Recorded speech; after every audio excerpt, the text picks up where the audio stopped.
Hello and welcome back to our annual Champions League final predictions. We have just witnessed one of the great European nights which took place in Santiago Bernabeu and was an exhilarating uh, display by Real Madrid. And ultimately, Bayern Munich, I think this game will bring back their painful memories of the 99 European Cup final where they were on the brink of winning the trophy. And if they would have reached the final, actually, just a few minutes ago, they would have beaten Borussia Dortmund. I think it's a great opportunity lost. They conceded two goals. I think Manuel Neuer, he will regret it for a very long time. That howler by him gave a sniff to Real Madrid. And once you give them a chance in Santiago Bernabeu in front of 90,000 people, there is no way back. They were lucky actually. There was a VAR disallowed goal for Kimmich. I mean, he made a meal out of it in any case. I think if it was not actually, I mean, if the pushing wouldn't have happened right on his face, I think the referee might have not overruled the decision. So Bayern were lucky in that sense that the first VAR decision went in their favor. Then a great goal by Bayern. They took a lead. They were controlling the game.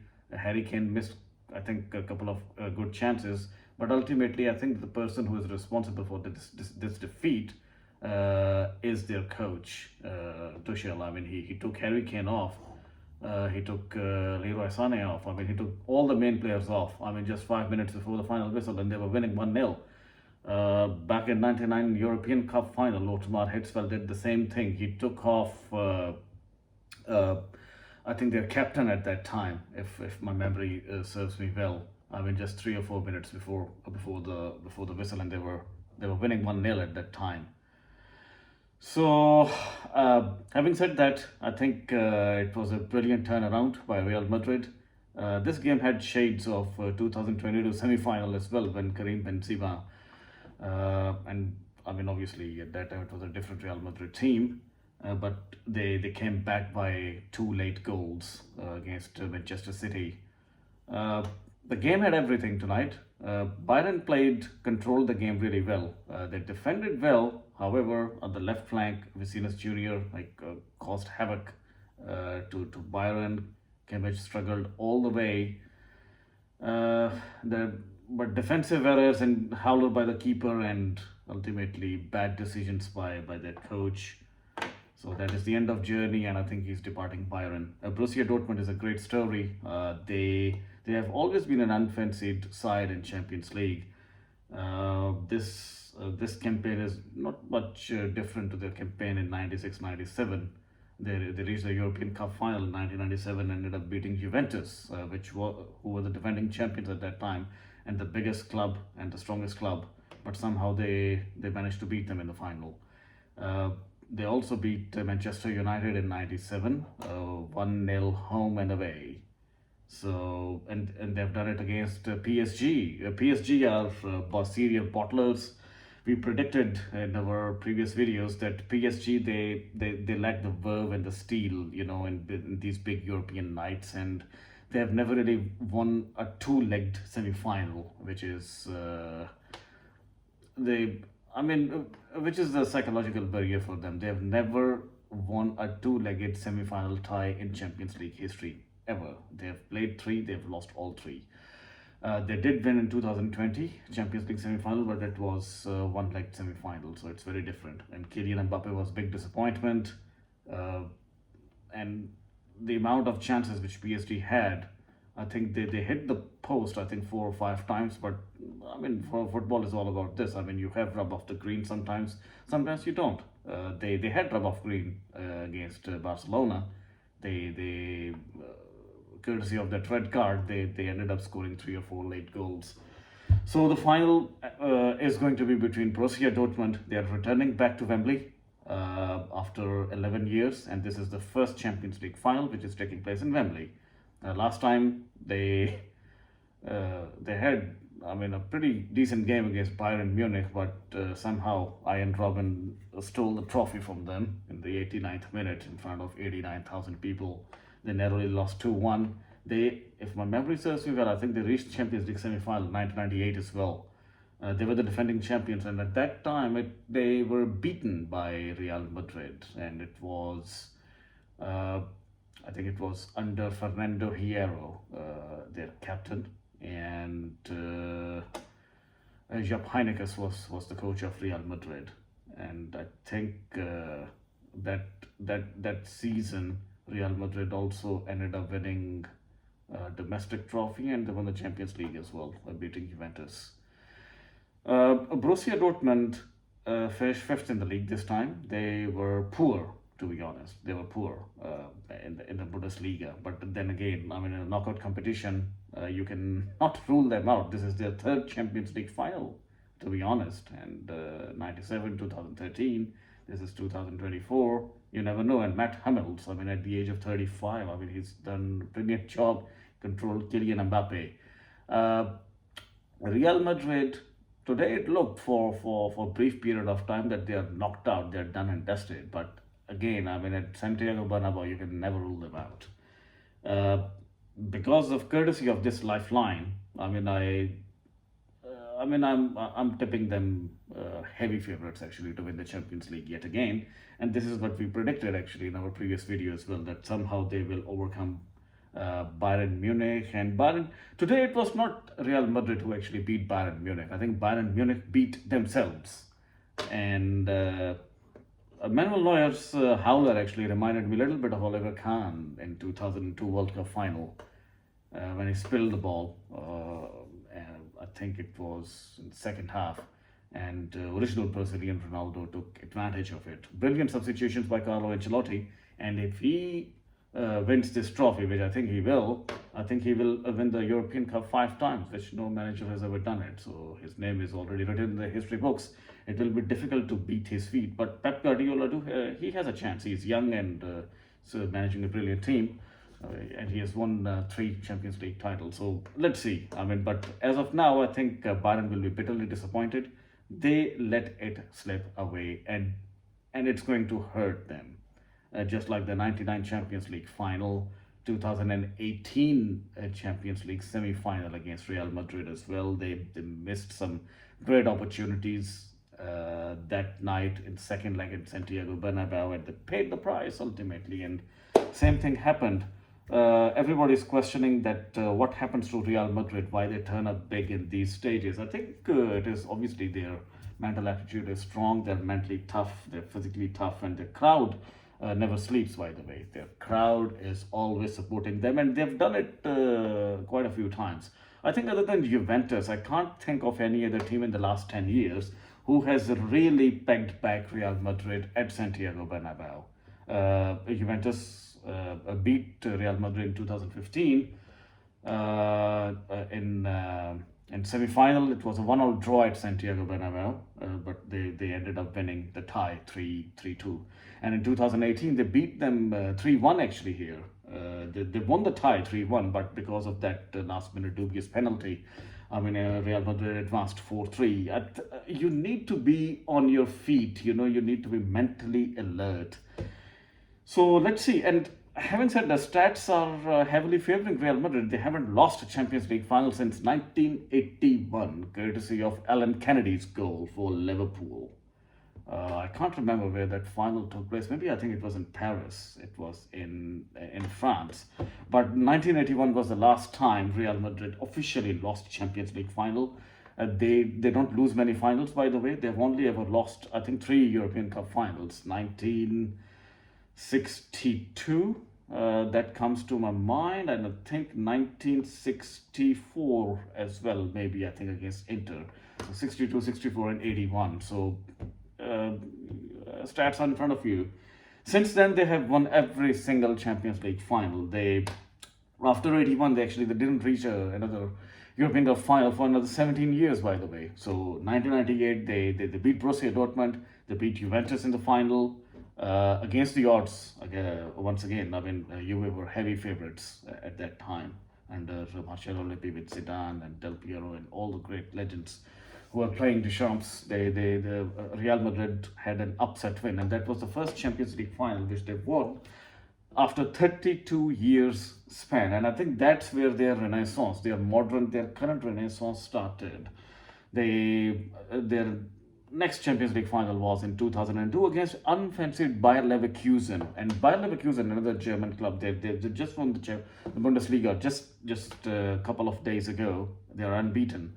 That season in 2002, Michel Ballack of Bayer Leverkusen. I mean, he was the rock star. Their nickname ended up becoming Neverkusen because they lost all three trophies somehow. They lost the Champions League final to Real Madrid, a very close game, by the way, at Hampton Park, Glasgow. I was actually in Scotland that time, briefly, and Zidane's volley is still, it must be haunting Leverkusen. They played brilliant football that season, Real Madrid, but again, and in that season, Real Madrid also beat Bayern Munich in the quarterfinals as well. Then they beat Barcelona in the semi-finals, but Barcelona was, I think, playing without Rivaldo, one of the best players at that time.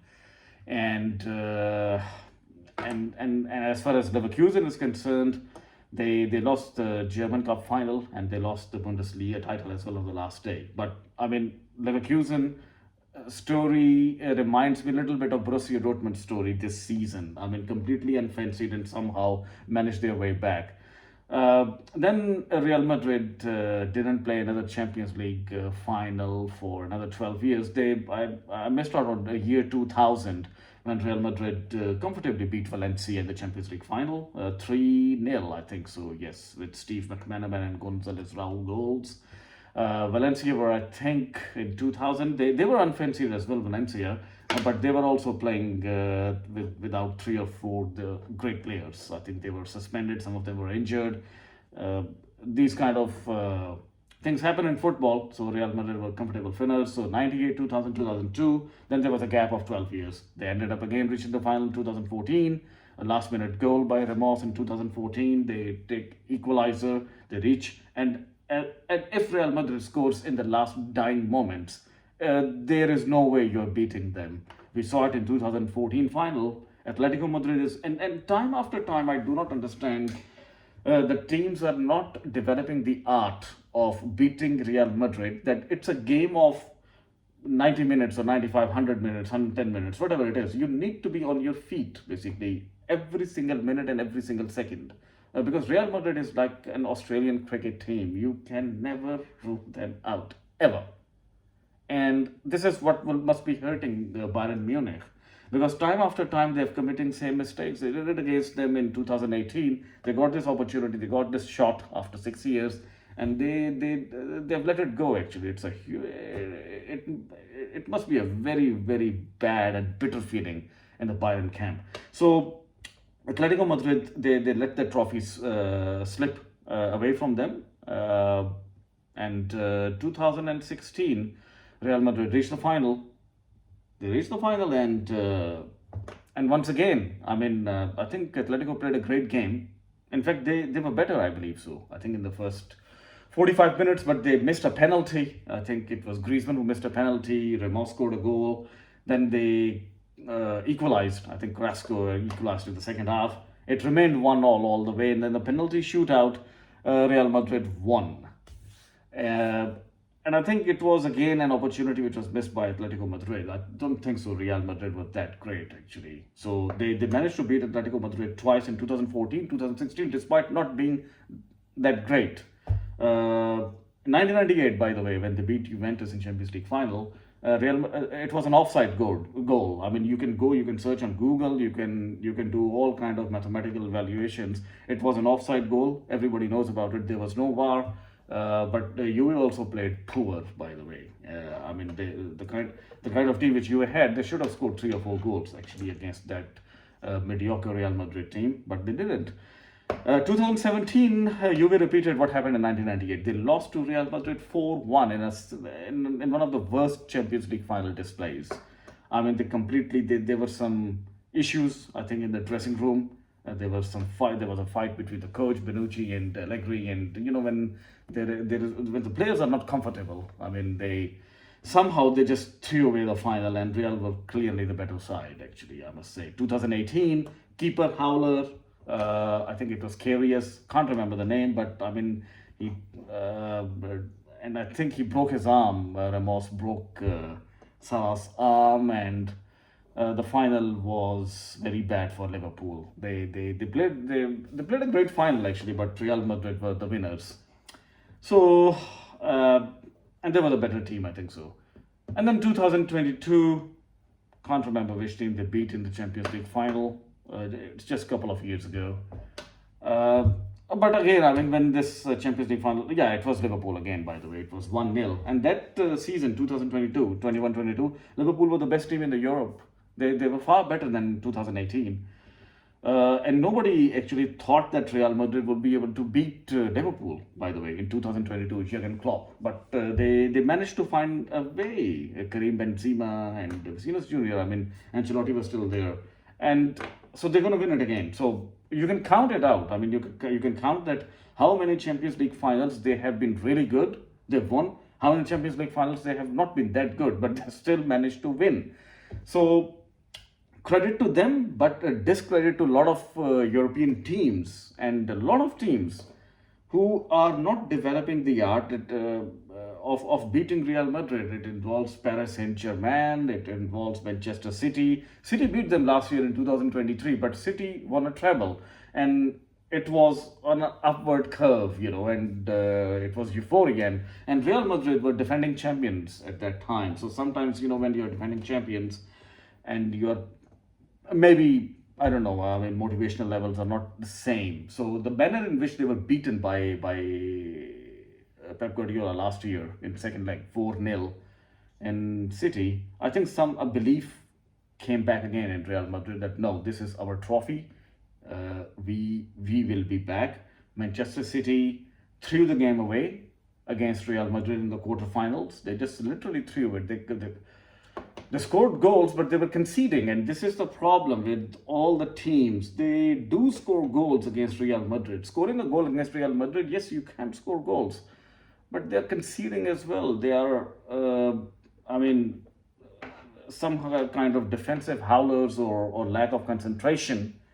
They're allowing Real Madrid to come back into the game again, and you keep giving them chances. They will bite you in the end like a bald eagle, to be honest. So, so it will be a great Champions League final. I would personally prefer, that it should be a close final. I mean, we don't want a one-sided Champions League final where one team is winning 3-0 or 4-0. And I would like to see fight from Borussia Dortmund. They shouldn't consider themselves as a significant underdogs. They are Champions League winners as well. They did win it in 97, and they beat two of the biggest teams in Europe. And in that season, they beat Manchester United. They beat Juventus, who both of them were domestic champions. Juventus were the reigning European champions, and Manchester United had won 4 Premier League trophies in the past 5 seasons. So they can do it, and if they can do it, if they can stop this juggernaut of Real Madrid and they knock them out in the Champions League final at Wembley, and first of all they will earn a redemption of 2013, the heartache, 89th minute Iron Robin's goal, which sank their Champions League dream. But I think that will also put an end to the domination of Real Madrid. If they can stop them, first of all, it will be the first time since 1981 they will lose in a European Cup final. So you can count how many years it would be. I think 44 years, almost 4.5 decades, number one. And I think this cycle will come to an end. So it's a big game. I'm looking forward to it. My own gut feeling is that it will be a scrappy 2-1 win for Real Madrid, just as it was against Leverkusen.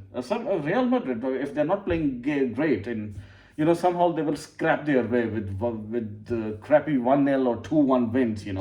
They did it in '98, 1-0, 2-1 against Bayer Leverkusen, 2016 penalty shootout win. So and 1-0 against Liverpool. So let's see how things shape up. But I mean, it was a disappointing night for Bayern, and it is the end of an era, end of a cycle. because Bayern will do a rebuilding, to be honest. So I don't see them doing that great in subsequent Champions League seasons.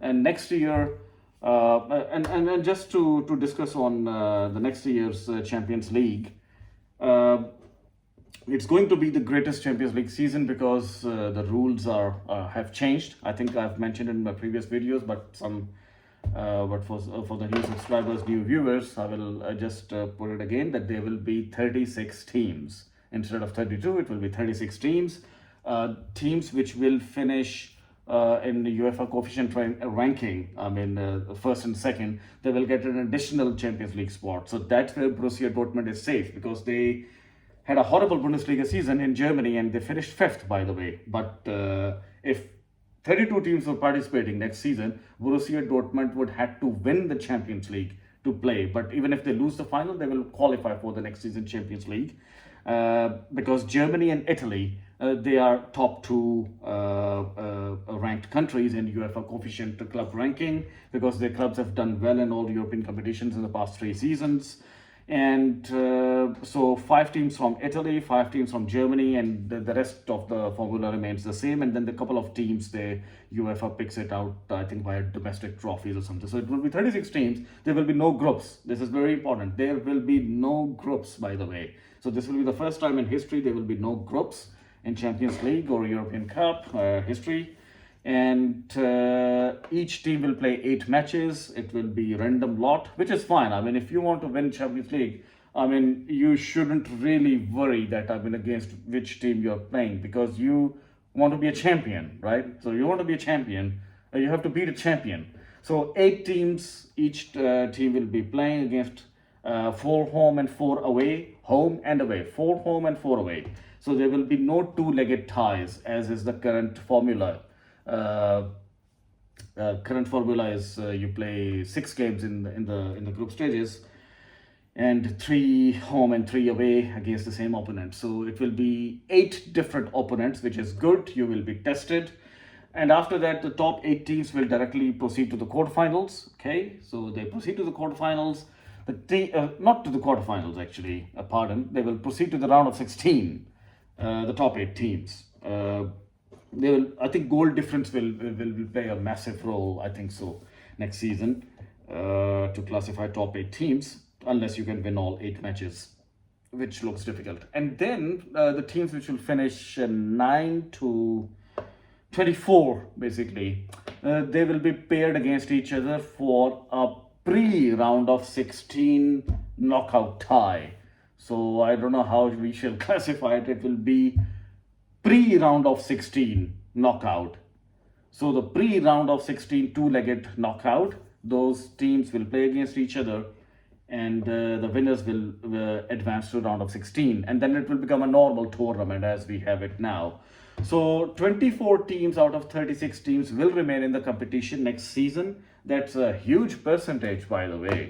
So the chances of you getting eliminated in the Champions League next season is that you must have played disastrous football, because even if you've played bad football, still there is 66.66% chance of you staying in the competition, because only 12 teams will be eliminated, which I think is I don't know, but I think it's slightly unfair, to be honest. I mean, it could have been top 16 teams, that could proceed to round of 16 straight. From 36 teams. So I don't know why you have to have this pre-round of 16 2-legged tie. Maybe UEFA doesn't want big teams to be knocked out in the early stages. I can understand it, but let's see how it goes. So now, as of now, from in the last 22 years, since 2003-4 season, so it is essentially 21 seasons. The Champions League format has been boring, I must say. I think the best Champions League format was the pre-2003-4 seasons. It was 99-2000 to 2002-3 season. Those four seasons were the best, and because you had to go through 2 group stages, basically. So you're paired with. So there are 8 groups of 32 teams, and top 2 teams, basically, from each group proceed to the next round. So there were no round of 16 at that time. So those 16 teams will be paired in another group stage tie.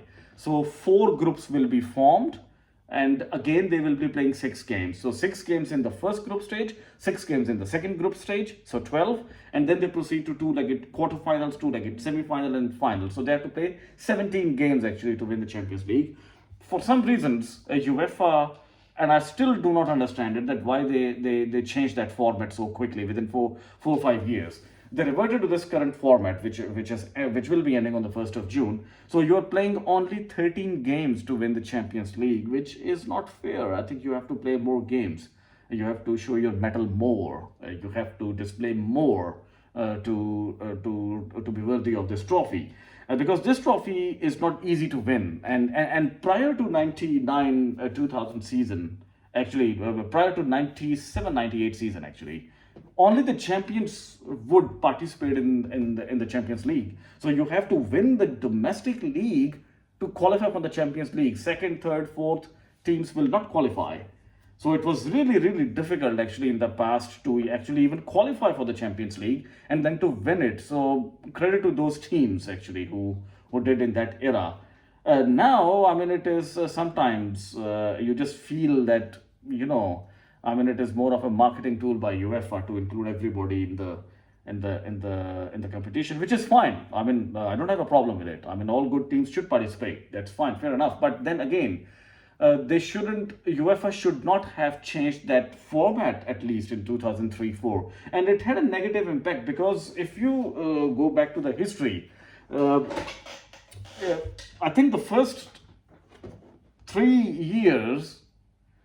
There were some upsets, by the way. I mean, Porto under Jose Mourinho and Monaco reached the Champions League final in 2004. Completely two unfancy teams, and the teams who would do well in a knockout competition. It was Didier Deschamps, I mean, current French coach, World Cup winning captain, and former Juventus captain. He took Monaco to Champions League final in 2004, and Jose Mourinho took Porto to Champions League final in 2004. Nobody, I mean, fancied them. It was a boring Champions League. The next season, 2005, Liverpool were not that great, by the way. I mean, they reached the Champions League final and they had one fluke win over a great AC Milan team. They ended up winning it. And then Arsenal, they had a disastrous season in 2006. They could not finish in top 3 in their Premier League season under Arsene Wenger. And then they reached the Champions League final in 2006. Barcelona had a great team and they deservedly won the Champions League final. But then again, Arsenal reached in 2006. So, in fact, it took 4 or 5 years for teams to figure out that formula, that how to sustain, how to I would say maneuver a sustainable winning formula in that model. So I think with this new season coming up in the Champions League, I think there will be no flukes because you have to win 17 games to win the Champions League. Well, I mean, you could do it by playing 15 games if you have finished in top 8. So then you're not playing 2 extra games pre-round of 16 eliminator. So 8 games, so 2 games round of 16, 2 games round of 2 games quarterfinals, 2 games semi-final, 1 game is final. So that is 7 matches in total, 7 and 8, 15. So instead of 13, bare minimum, teams will be playing 15 matches to win the Champions League next season, which is fine. I mean, this is something which I like about. And if a team which will finish from 9th to 24th, if that team ends up winning the Champions League, they will be playing 17 matches, which was the case in 99-2000 and 2002-03 season, where you had to have you have to play 17 games to win the Champions League. Because if you're playing somewhere between 15 to 17 matches, it becomes practically half a domestic season. So I don't know how the player fatigue will come into the picture, but then again, I mean, this has always been the case even in the past. So fatigue shouldn't be a problem. Maybe teams can reduce some useless ties in the summer season, some trophies like, I mean, Carabao Cup in UK, domestic trophies, maybe they can reduce some matches. But I mean, that's a norm. I mean, in Europe, I mean, you have to play really good 55, 60 matches season after season to win the trophies. And lastly, I would like to talk about VAR because some of my friends they've been talking about VAR, complaining. Recently, Real Madrid and Barcelona they had uh, uh, El Clasico, and where there was some controversy of the VAR and all. So you see, football is not artificial intelligence. I mean, eh, football is a human game, and things happen in football. I mean, you sometimes you have the rub of the green, like Borussia Dortmund. If you look at it, they had a bit of rub of the green against PSG. They hit the post 5 times. We thought Byron is having rub of the green today until Neuer's howler, and but before that there was a goal which was ruled out by VAR. And my gut feeling is that if Cristiano Ronaldo would have been playing in Real Madrid today, even the first goal which was ruled out by VAR would have stood.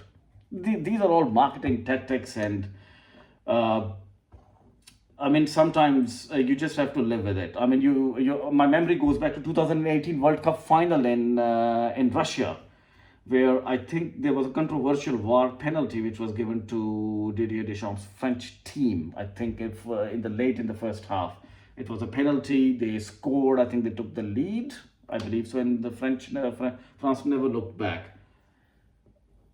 And then French in the previous World Cup final, which they lost on penalties, they feel that I mean some of the decisions didn't go their way.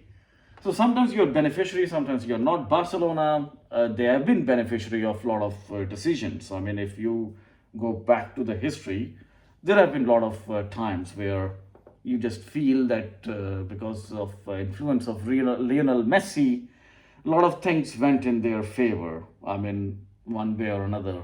I mean, I can list on the games, but and same applies to Real Madrid as well. I mean, they've been better because they're the biggest club in Europe. They've won Champions League how many times? 14 times. They've won Spanish La Liga title more than 32, 33 times.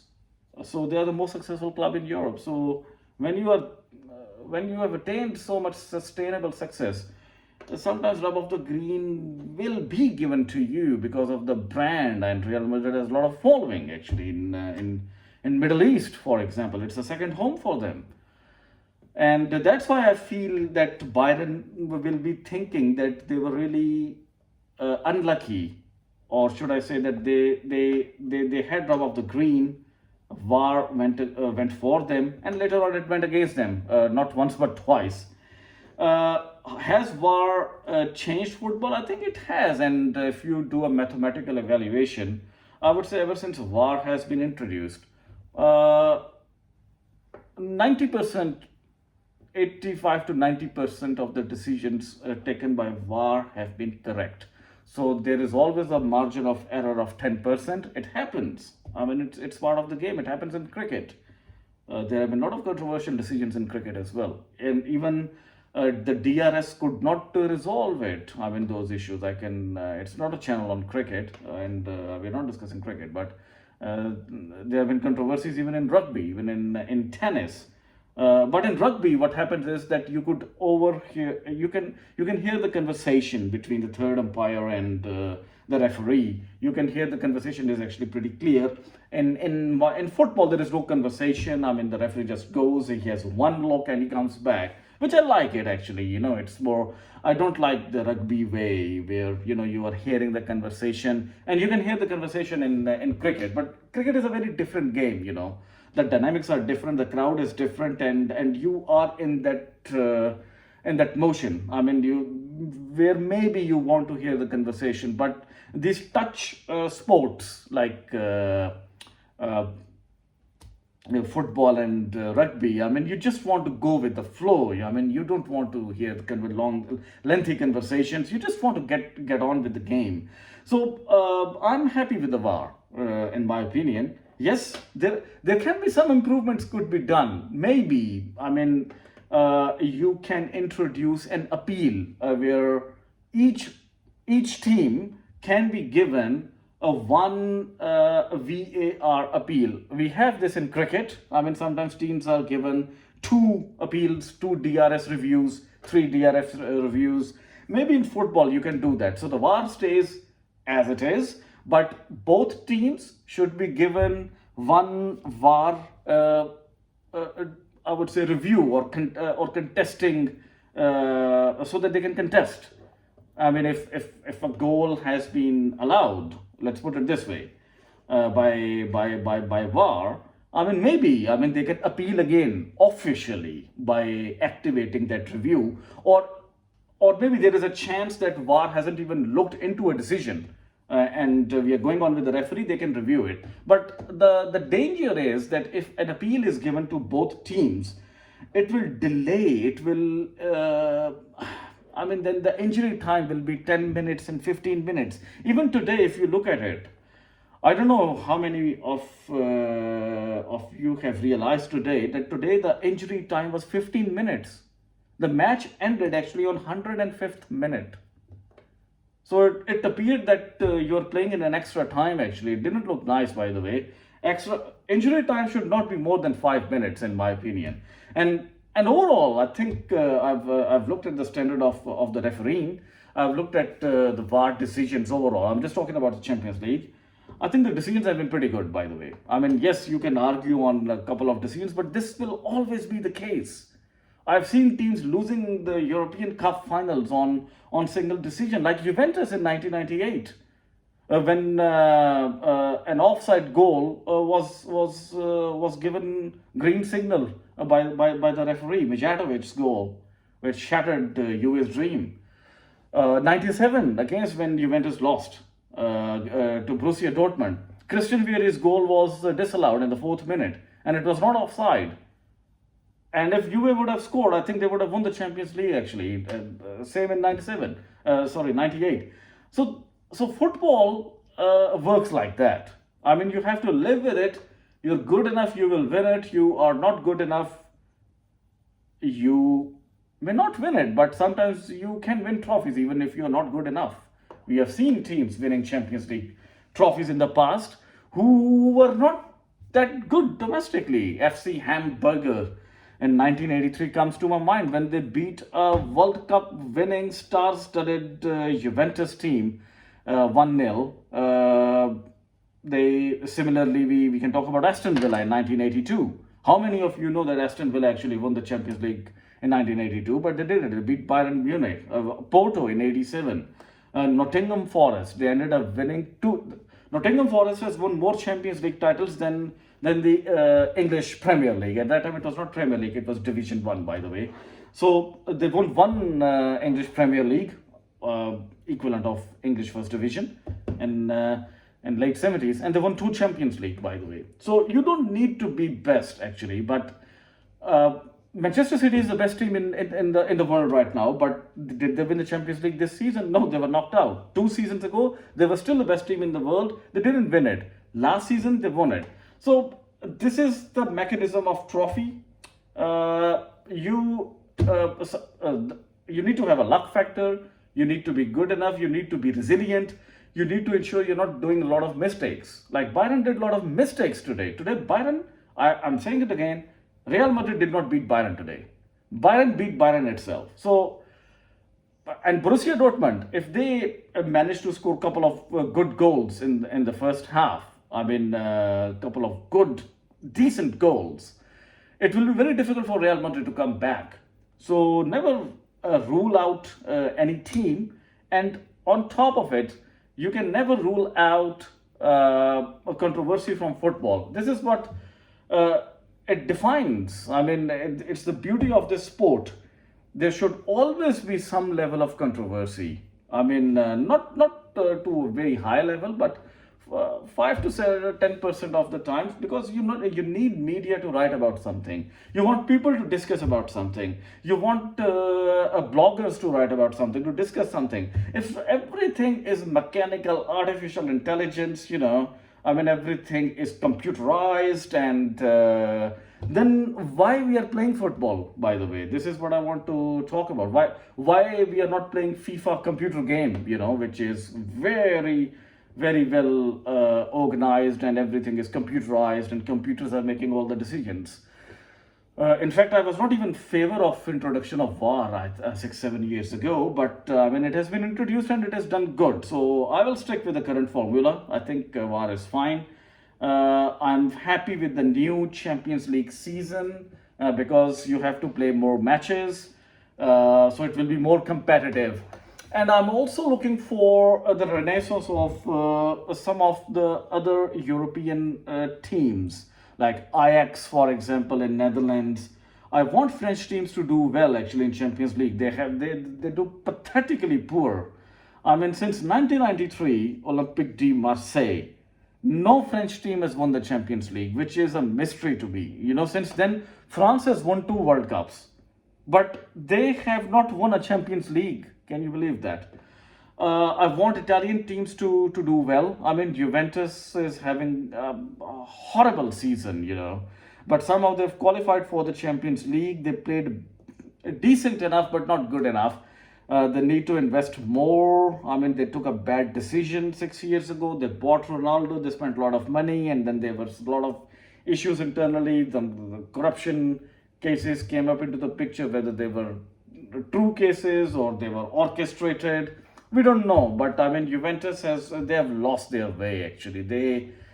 It's not good actually for a team of that magnitude to be playing bad football. Not because their manager is bad. Allegri is a very good coach, but because they're finding it difficult for good players actually to join them, because players are always skeptical that what is going to happen in the club. They need to invest, and it will take them. I'm not expecting them to win the Champions League next season, of course, and not even in the season after. I think it's a cycle. They will need 3, 4 years. As far as Manchester United is concerned, they have not qualified for the Champions League next season because they are on a downhill road since 2013. And I told a lot of Manchester United fans that it will take 20 years for Manchester United to bounce back from Alex Ferguson's juggernaut era of 20 years. So it's a cycle. So Manchester United is not doing well. I think this season English Premier League teams didn't do well in any case, but they will always be competitive because there is a lot of money, and they are always and Premier League is the most watched league, so the money will never be a problem, and Pep Guardiola is still there. So even if no other team is performing, Manchester City will again showcase their skills next season in the Champions League, and you never know. They might be the winner next year, by the way, because it's a longer format. You have to play more matches, and generally Manchester City and Pep Guardiola, I have noticed, they prefer this. They prefer this method. The longer that's the reason they're winning domestic leagues. They are winning domestic leagues year after year, and all of their league titles which they have won, they have generally won post 34 or 35 matches. So on the last day as well. This new format will suit teams like Atletico Madrid. It will suit teams like Juventus. These are the teams who are more built for a league format. They are horses of long races, and they can outmaneuver you in a race, which is not a 1 mile, which is 10 miles. Real Madrid is a team which is the best team in the world in terms of winning trophies, because they can adapt. When the Champions League format was composed of 17 games in those 4 seasons, in 99, 2000 to 2003-04, still Real Madrid won, out of those 4 seasons, Real Madrid won 2 Champions League titles. Can you believe that? So, and they've won so many Champions League titles in the last 10 years as well. So they can adapt, but every team is not like that. There are teams Liverpool is a team which doesn't do well in a long horse race. That is the reason they didn't win a Champions League trophy for 21 years, from 1984 to 2005. Because first of all, they were banned in Europe for a few seasons after Hazel disaster, and and they were doing horribly bad in the Premier League season. They were not even actually winning the Premier League, so they were not even qualifying for the Champions League. And when they started to qualify for the Champions League, they were still not doing good because you have to play 17 games and you have to play 38 games in the Premier League.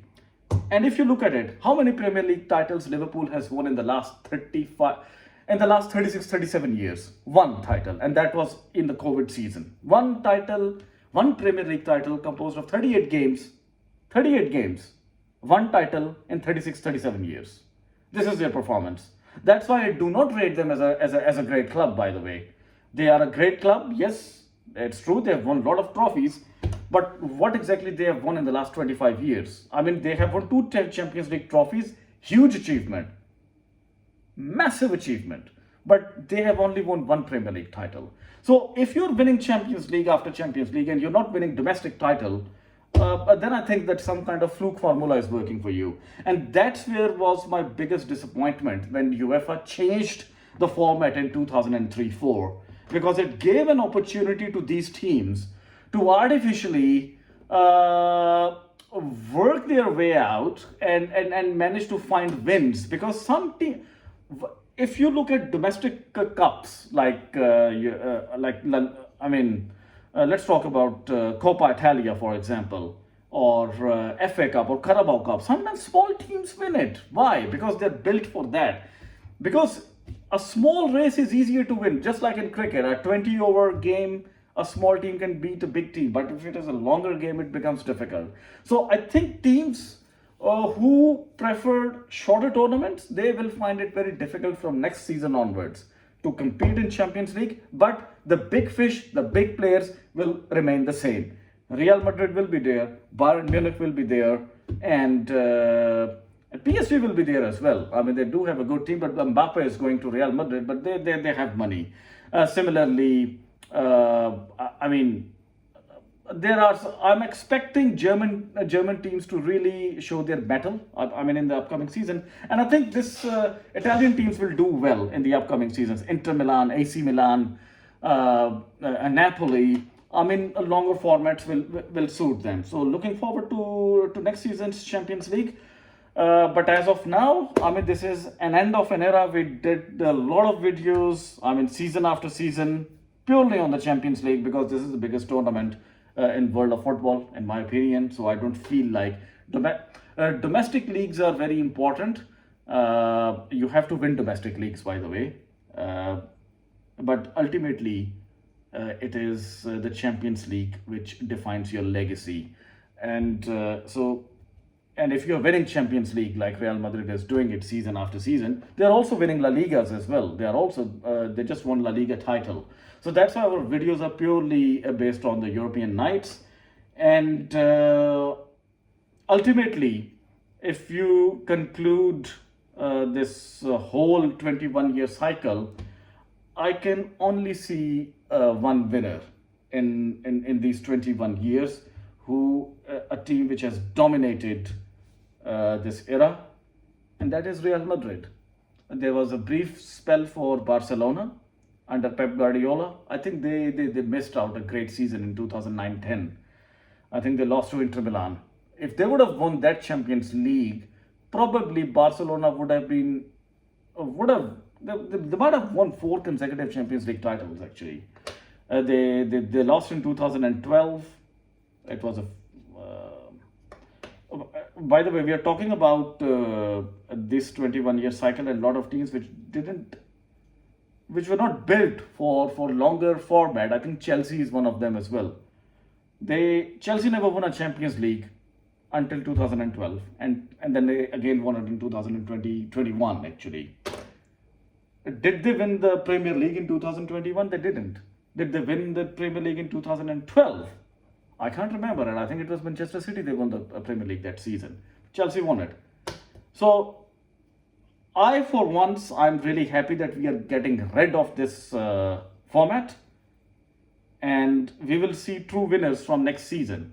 But even this era belongs to Real Madrid. We will see which team will dominate in the next 10 seasons, because generally when UEFA changes the format, unless under exceptional circumstances, they stick to it for minimum 10 years. So essentially speaking, 2024-25 season, I do not see UEFA changing the format after so much discussions which took place to implement it until 2034-35. Maybe at that time UEFA might increase teams to 48, as we are seeing it in FIFA World Cup, and then they might implement the group systems again, two tier. I don't know. I mean, there is a formula in my head which I think UEFA will start working in late 2020s. So because ultimately I think this Champions League will also go to 48 teams. This is how FIFA and UEFA are working. They are increasing teams every decade, and 32 teams were in FIFA World Cup, 32 teams in Champions League. FIFA has taken a direct step, taking it to 48 teams. UEFA has kept a lid. They have increased it to only 4, but I think ultimately there will be 48 teams. But for the next 10 years, at least, we can enjoy this. This upcoming beautiful era of football. Thank you very much for sticking around with me. Please subscribe my channel. And this is the longest video which I've made as well. I intended to create only a 5-minute video, but because there was so much to discuss, the video has actually lasted almost 1 hour. Enjoy the final, Borussia Dortmund versus Real Madrid, 1st of June, Wembley, 90,000 people, and tickets I think will be available on the UEFA website maybe in a couple of weeks' time. Very few tickets, I must say. Thank you and goodbye.